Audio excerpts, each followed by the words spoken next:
FTP நேயர்களுக்கு வணக்கம். இன்று நம்மோடு சிறப்பு நேர்காணலுக்காக இணைந்திருக்கிறார் மூத்த பத்திரிகையாளர் பாக்கி அவர்கள். சார் வணக்கம்.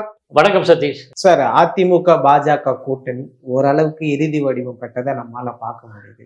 ஆனா தொடர்ந்து பிரேமலதா அவர்கள் திமுக இணைஞ்சது, ஓபிஎஸ் அவர்கள் திமுக மீது இணக்கம் காட்டுவது, இதெல்லாம் வச்சு பார்க்கும்போது எதை நோக்கி செல்கிறது இந்த கூட்டணி? வலிமையாதான் இருக்கா திமுகவை எதிர்க்க அப்படின்ற ஒரு கேள்வி எழும்புது. நீங்க எப்படி சார் பாக்குறீங்க? அதிமுக பாஜக கூட்டணி வலிமை பெற்று ஸ்ட்ராங் ஆனது 23 ஜனவரி பாரத பிரதமர் வந்த அன்றைக்கே. என்ன நிகழ்வுனா, நீங்க அப்ப தேமுதிகவை பற்றி ஒரு ஸ்திரமற்ற நிலையற்ற தன்மை இருந்தது. அவங்க தங்களை காமிச்சிட்டாங்க யாருன்ட்டு அவங்களுடைய அணுகுமுறையினால. ஆனால் நம்ம குறிப்பாக கவனிக்க வேண்டியது, ஏதோ அண்ணாமலைக்கும் எடப்பாடி பழனிசாமிக்கும் ஜன்ம விரோதம் மாதிரி சித்தரிக்கப்பட்டது. இதெல்லாம் சித்தரிக்கப்பட்டது. எதிர் தரப்பினர் அப்படி சொல்லிதான் பில்டப் பண்ணுவாங்க. பாஜகவும் அதிமுகவும் ஜெல் ஆகல அப்படின்னு பேசிக்கிட்டாங்க. அமமுக எப்படி வரும் அப்படின்லாம் பேசுறாங்க. இதுக்கெல்லாம் முற்றுப்புள்ளி வச்சது பாரத பிரதமர் நரேந்திர மோடி வந்தது. ஸோ அப்போ செட் ஆயிடுச்சு. அப்பவே அந்த தருணத்துல பாமக இருக்கு, மற்ற கட்சிகள்ல இருக்காங்க. அப்பவே முடிவு வந்தாச்சு, முடிச்சாச்சு. வந்தால் வரட்டும் என்று தேமுதிகவுக்கு காத்திருந்தார். அவ்வளவுதான். தேமுதிக வரவில்லை, நீ புரிந்து கொண்டிருக்காங்க. அதிமுகவும் புரிந்து கொண்டிருக்குது, பாஜகவும் புரிந்து கொண்டிருக்குது. முடிஞ்சு மேட்டர் ஓவர். யாருக்கு என்னென்ன சீட் இதெல்லாம் ஃபைனலைஸ் பண்ணிடலாம், ஈஸியாயிடும். எந்த சிக்கலும் இருக்காது.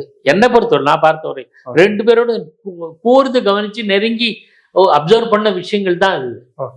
நிச்சயமாக அதிமுக தீவிரமாக களத்தில் இறங்குகிறது. வெற்றி பெறுவதற்கான சாத்தியக்கூறு நோக்கி போனல, அதுக்கான சாத்தியக்கூறு இருக்குதான்? எதுக்கு? அதிமுக பாஜக கூட்டணி வெற்றி பெறுவதற்கான சாத்தியக்கூறை நோக்கி செல்கிறதான்ற ஒரு கேள்வி இருக்கு. அதை நான் உடனடியே சொல்ல முடியாது. ஆனால் வெற்றி பெறுவதற்கான வழிமுறைகள் அத்தனையும் கையாள்வார்கள். கடைசி நிமிஷத்துல மக்கள் மனநிலைன்னு ஒண்ணு இருக்குல்ல சார், அது முடிவு பண்ணிடும். அது இன்றுள்ள சூழல்ல, நான் கேர்ஃபுல்லா அந்த வார்த்தை, இன்றுள்ள சூழல்ல திமுகவுக்கு அதிக வாய்ப்புகள் இருக்கு. ஆனால் அது மாறாது என்று சொல்லவே முடியாது. மாறக்கூடிய, இப்ப நான் சொன்னேன்ல, ஹரியானா, தெலுங்கானா என்று வேறு சில மாநிலங்கள்ல கூட இதுதான் வரும்னு எதிர்பார்த்து கடைசியத்துல மாறிய சம்பவங்கள் உண்டு.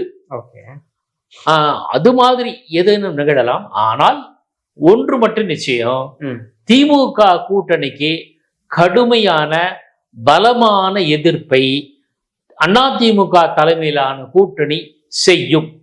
அதுல மாற்று கருத்தை இல்லை. திணறுவாங்க.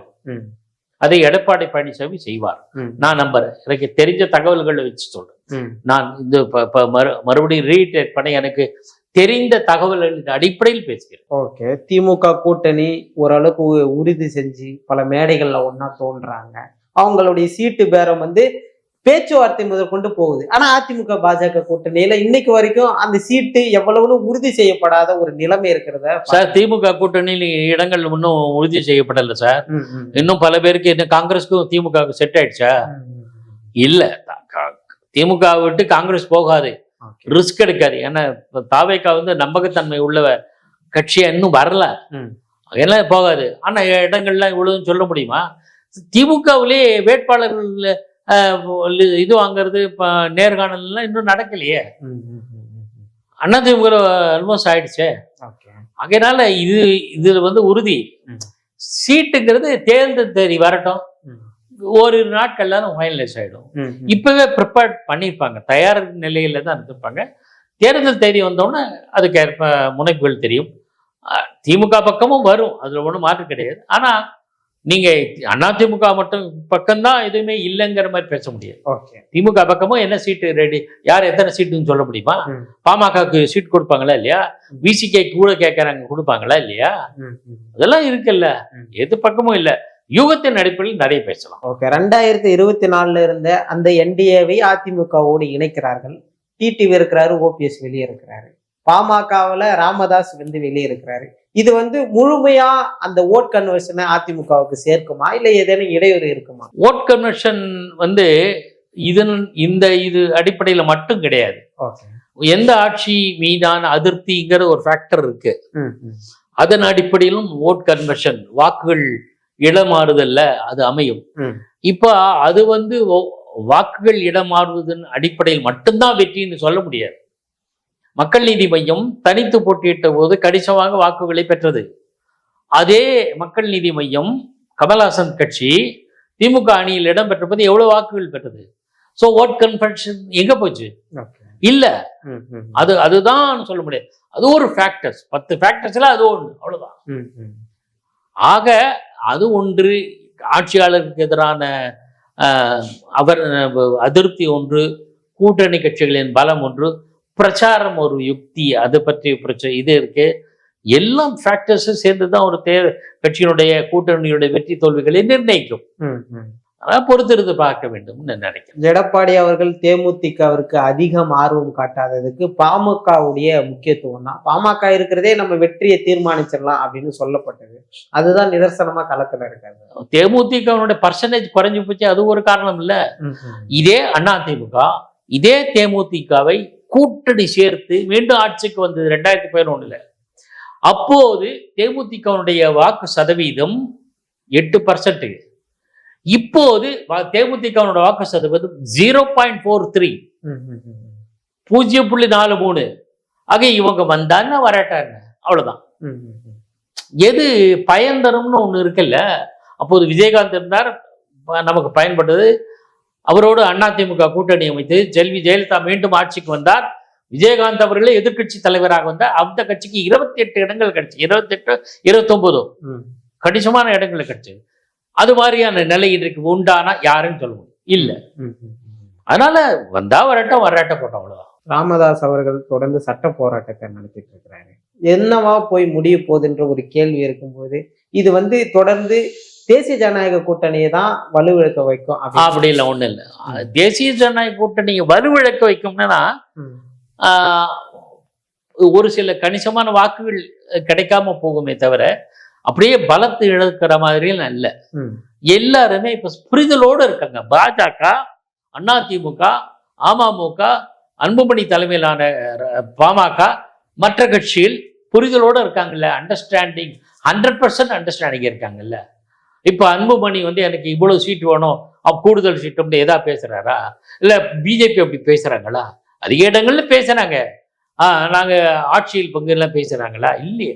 அது பேசுனதா இவங்க சொல்றாங்க. அப்படிலாம் ஒண்ணும் கிடையாது. அதை யாரும் உறுதி செய்யல. பாஜக மேலிடமோ அதிமுக மேலிடமோ அதை உறுதி செய்யல. அதெல்லாம் பிரச்சனையே கிடையாது. இவ்வளவு இருக்கும்போது அங்க ஓரளவு புரிதல்கள் திமுக கூட்டணியில் கூட்டணி கட்சிகள் இடையே இருக்கிற புரிதலை விட அதிமுக பாஜக கூட்டணியில் இருக்கிற புரிதல் அதிகம். அதுதான் உண்மை. அதை பொறுத்திருந்து பார்ப்போம், அது எப்படி அறுவடை செய்யறாங்கன்னு பார்ப்போம். சார், திமுக தன்னுடைய 5 ஆண்டு ஆட்சியை நிறைவு செய்திருக்கு. தொடர்ந்து பலரும் பாராட்டு தெரிவிச்சுட்டு வராங்க. ஆனா தொடர்ந்து பல ட்விஸ்டுகள் திமுக கூட்டணியில அரங்கேற்றிட்டே தான் இருக்கு. பரபரப்பான சூழல். விஜயகாந்த் எந்த சஸ்பென்ஸ் படத்துலயும் நடிச்சல, ஆக்ஷன் பிலிம்ஸ் தான் நடிச்சிருக்காரு. அதாவது சஸ்பென்ஸ்னா இந்த பக்கமா அந்த பக்கமான்னு யாரும் தெரியாது. கடைசியில இவரா அவரான்னு தெரியாது, யார் வில்லன்னு கடைசி சீன்ல வெளியில வரும். அதுதான் சஸ்பென்ஸ். தேமுதிக இப்போ பிரேமலதா தலைமையிலான தேமுதிக அந்த சஸ்பென்ஸ் பண்ணியிருக்கு. இந்த பக்கம் போவாங்களா அந்த பக்கம் போவாங்களான்னு. உதாரணத்துக்கு 4 நாளுக்கு முன்னாடி சிவராத்திரியில அதிமுக சேர்ந்த எஸ்பி வேலுமணி, ஜகிதே வாசுதேவ் முன்னாடி பிரேமலதாவை அறிமுகப்படுத்தி விடுறாரு. ராஜ்நாத் சிங் போன்ற மத்திய அமைச்சர்கள்லாம் கலந்து கொண்ட கூட்டம்.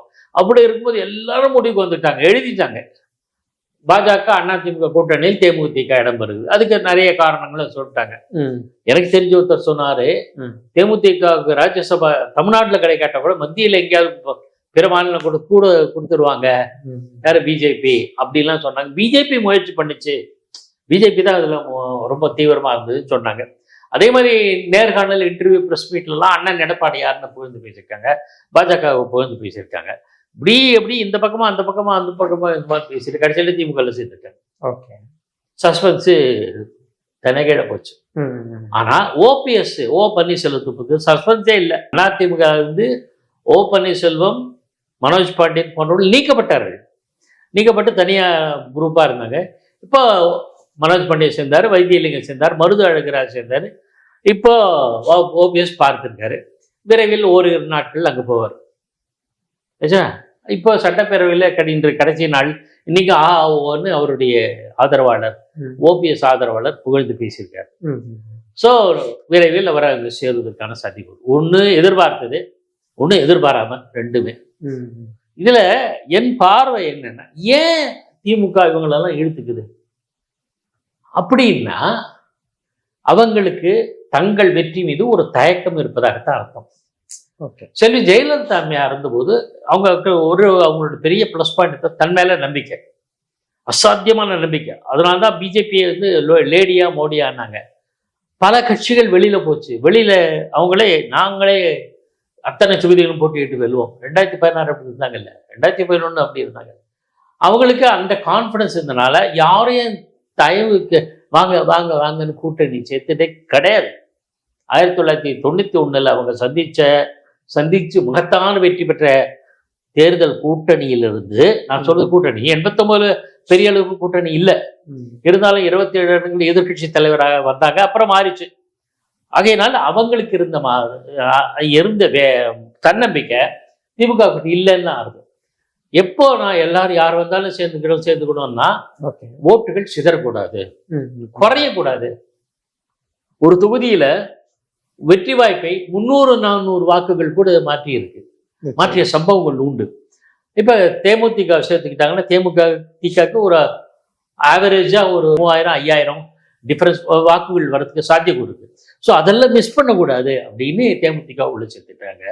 சரி, ஓ பன்னீர்செல்வம் செல்வாக்கு மிக்க தலைவர் இல்லை, வசீகரமான தலைவர் இல்லை. அவர் கட்சி தொடங்கி ஒன்றும் கட்சியே தொடங்கலை. கட்சியும் ஒரு பெருசா அவருக்கு பின்னாடி யாரும் அதிமுக போகலை. அவரும் யாரோடும் இணைஞ்சு ஒன்றும் பண்ண முடியல. மக்களவை தேர்தலில் ஒரு தொகுதியில போட்டிட்டு 3 லட்சம் வாக்கு வாங்கினார், ரைட். ஆனா அவராலும் மிஸ் பண்ணக்கூடாது, அவருடைய வாக்குகளுக்கு கூட மிஸ் பண்ணக்கூடாது. அவர் சமுதாய வாக்குகள் ஒரு கணக்கு இருக்கு. அதனால அவரும் நெருங்கி வர்றாரு. அவரை எடுத்துப்பாங்கன்னு தான் பரவலா பேசப்படுறது, நமக்கு தெரியல. ஆனா பொதுவா திமுக தரப்புல அப்படிதான் சொல்றாங்க. அப்படின்னா என்ன அர்த்தம்? யாரையும் விட்டு கொடுக்க கூடாது. காங்கிரஸுக்கும் திமுகவுக்கும் சின்ன சின்ன உரசல்கள் இருந்தது இல்ல அண்மையில. ஆட்சியில பங்கு வேணும், கூடுதல் விட வேண்டும்னு காங்கிரஸ் கேட்டுதான் பல ஒரு கட்டத்திலையும் திமுகவின் மேலிடம் கருத்து சொல்லல. இவங்க எதையும் நாமளா போ அப்படின்னு நாமளா சொல்ல வேண்டாம். அவங்களா போனோம்னா அதை நாம ஒண்ணும் பண்ண முடியும். ஸோ தெளிவா இருக்காங்க அவங்க. திமுக வெற்றி முக்கியம், அதுக்கு என்னன்னா எப்படி எல்லாம் அட்ஜஸ்ட் பண்ணணுமோ பண்ணிக்கணும். ஆகையினால தான் அவங்கெல்லாம் வராங்க. நாளைய தினம் பாமகவை எப்படி உள்ளே சேர்ப்பது என்பது கூட அவங்க யோசிக்க கூடும். திமுக கூட்டணியில நீங்க கேட்கலாம், பாமகவை திமுக, அதாவது பாமகனா ராமதாஸ் தலைமையிலான கூட்டணி, பாமகவினுடைய எந்த அணியை கூட்டினாலும் சரி, கூட்டணியில் சேர்த்தா கூட விடுதலை சிறுத்தைகள் அங்க இருக்க மாட்டாங்கன்னு பல தடவை சொல்லியிருக்காங்க. எந்த கருத்தையும் சொல்லல. கட்சி மேலிடம், திமுக மேலிடம். ஸோ கேர்ஃபுல்லா இருக்காங்க. கடைசி நிமிஷத்துல ஏதேனும் ஒரு காம்ப்ரமைஸ் வரலாம், வருமா வராத தெரியாது. அல்லது திமுக திமுக கழகம் மட்டும் போட்டியிடுகிற இடங்களில் பாமக ஆதரவு கொடுக்கும் அப்படின்னு ராமதாஸ் ஒரு ஸ்டேட்மெண்ட் விட்டா அது கூட லாபம்.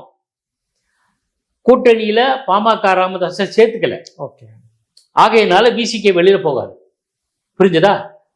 அதே சமயத்துல பாமகவை சமரசம் பண்ணி உங்களுக்கு என்னென்ன வேணுமோ அதெல்லாம் செஞ்சிடறேன், உங்களுடைய டிமாண்ட் ஏதாவது அதை தீர்த்து வைக்கிறேன், எல்லாத்தையும் சமரசம் சொல்லி எங்க திமுக போட்டியிடுற இடங்களை உங்க ஆளுங்கெல்லாம் ஓட்டு போட்டு உங்களுக்கு ஆதரவாளர்கள் ஓட்டு போடுது. ஸோ லாபம், திமுகவுக்கு கணிசமான வாக்குகள் கிடைக்கும்.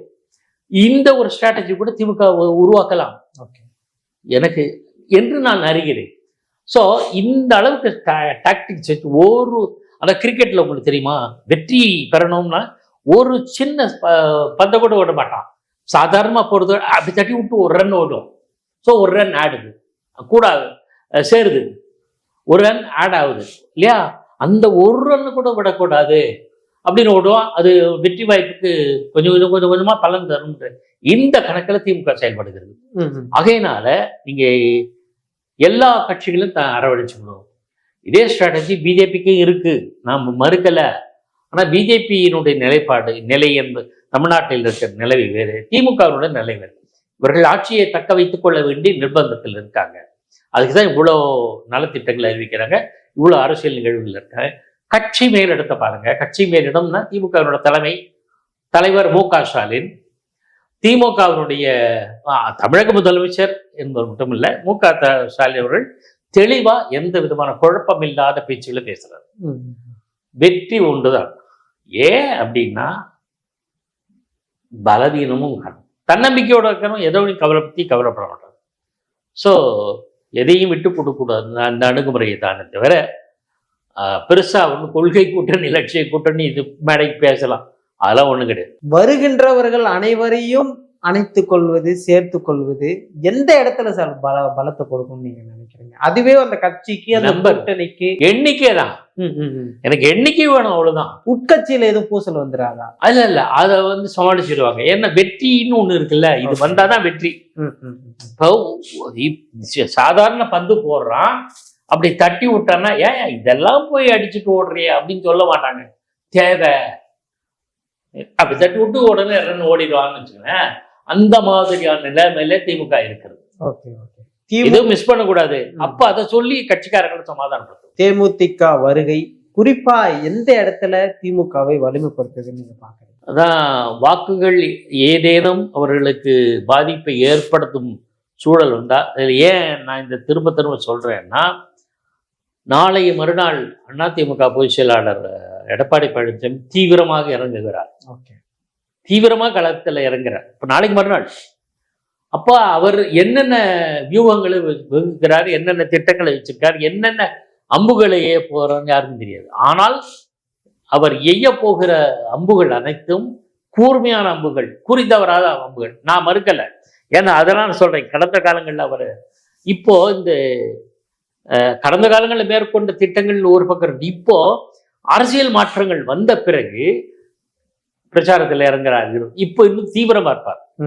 எப்படி நான் அது கிரிக்கெட் சொல்லணும், இவ்வளவு நெருக்கடி இருக்கும்போது பவுலர் வந்து ஸ்ட்ராங்கா இருப்பான், போட்டு அடிச்சிடனா ஒவ்வொரு பால்லையும் ஒரு விக்கெட் வீழ்த்தணும் என்கிற குறிக்கோளோட ஓட்டி போடுவாங்க, பவுலிங் போடுவாங்கல்ல. அந்த நிலைமையில எடப்பாடி பழனிசாமி இருக்கார்.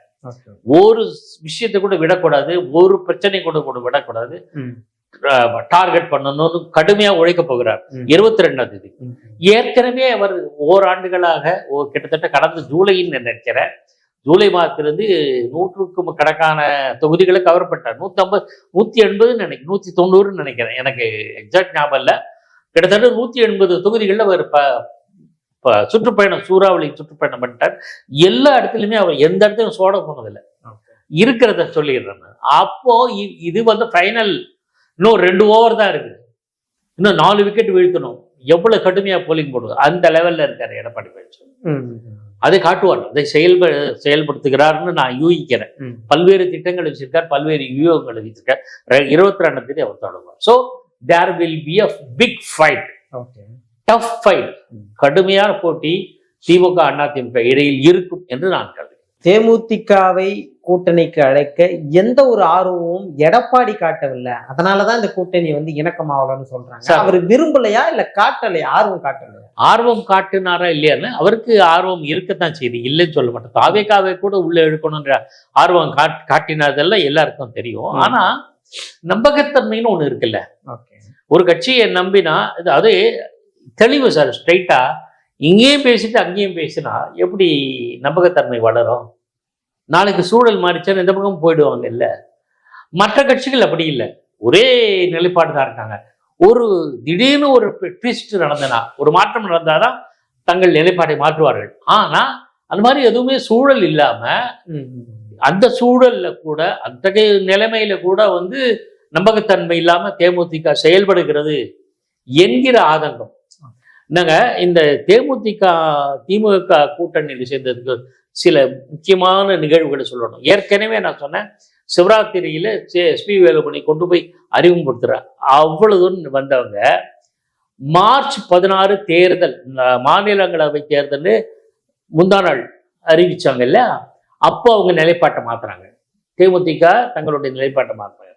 ஏன் அப்படின்னா, இன்றுள்ள சட்டப்பேரவை எம்எல்ஏக்கள் திமுகவுக்கு 100க்கு மேல, அவங்களால மொத்தம் 6 எம்பிக்கள் இல்லையா?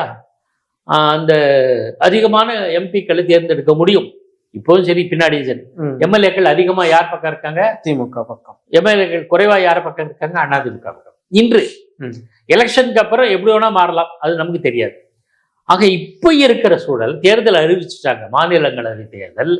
இப்போ திமுகவோடு சேர்ந்தா அவங்களுக்கு இருக்கிற கணிசமான எம்எல்ஏக்களை வச்சுக்கிட்டு திமுக சார்பில் இப்போ 3 பேர் ரிட்டையர் ஆகிறாங்க. கனிமொழி, இவங்க என்விஎன் சோமு, திருச்சி சிவா, அந்தியூர் செல்வராஜ்.